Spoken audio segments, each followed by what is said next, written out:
answer. Chris Kroc filling in. Dan's back on Monday. 312-642-5600. You can follow me on Twitter, Facebook, all that stuff, at Chris Kroc Show. That's at Chris Kroc Show, CHRISKROK. James E. Perry, founder and CIO of Perry International Capital Partners, LLC.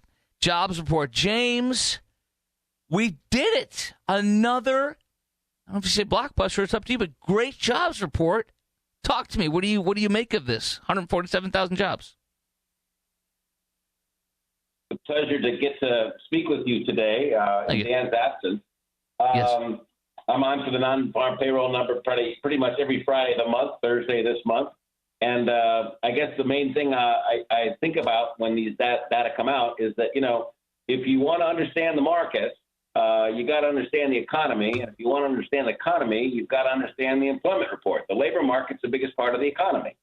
And the problem with that is that the Commerce Department collects all the data, and they're not very good at it, right? They don't really. There's 160 million people working in this country. The labor force has never been larger, right? Never been larger. And that's official, right? So unofficially, it's probably something like 20 million more. So if the government doesn't really know how many people are working, they don't know how many people really get new jobs, right? So the first thing is there's a big sort of asterisk with these numbers every month, and it gets a tremendous amount of attention, largely because it's the first data point for the month of June, right? So it kind of sets the tone for the rest of the month, right? So we take it for a grain of salt. They get revised 3 times, but 147,000 jobs is better than what the poll of Bloomberg does on its expected sort of economists, which is never a very good indication. But the point is the labor market in the States, Chris, is really pretty strong, and it has been since the pandemic lows. I mean, the labor market truly has never been larger.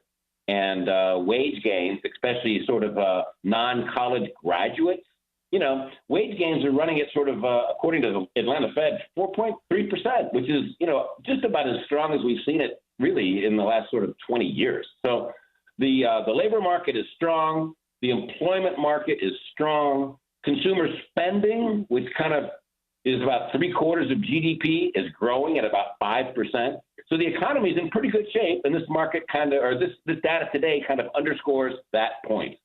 Powell, the Fed chair, he says inflation is still too high, and he is not ruling out either raising or holding the interest rates. So what do you think about that? Powell is a very smart guy. I have a lot of respect for him. He's a thoughtful guy.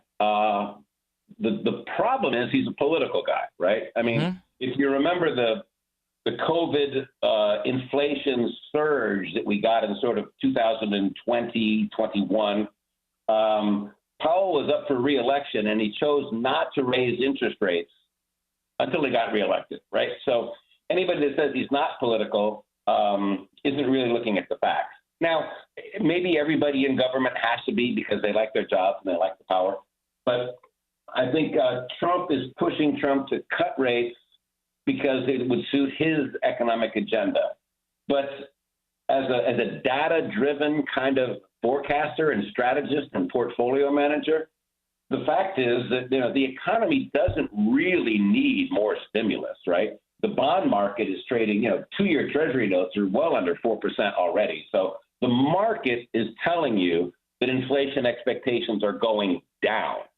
The biggest problem with that is that the inflation rates that we've gotten since the pandemic, right? So 2019 to now, aggregate inflation for the average sort of small business and household, on average, prices are up at least 25% across the board. So households and small businesses are getting creamed by aggregate price increases over the last 4 years.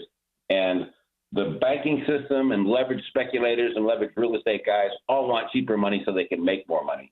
But the bottom line is there's too much stimulus in the economy, right? I mean, you can't spend money that you create out of thin air without having inflation. So aggregate inflation prices are really quite elevated still. And this is why you had a change in the administration. People are just fed up with prices. So I think the Fed doesn't need to cut. They won't cut this year, I don't think.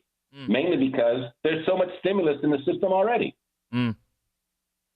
James L. Perry, founder, CIO, Perry International Capital Partners, LLC. Thank you very, very much for your time today, sir. Thanks, Chris. See you later. Have a good weekend. Happy You 4th too. of July. Happy 4th. Speaking of 4th, this war of words that got, I first told you about a story from ABC 7 in Aurora. A retired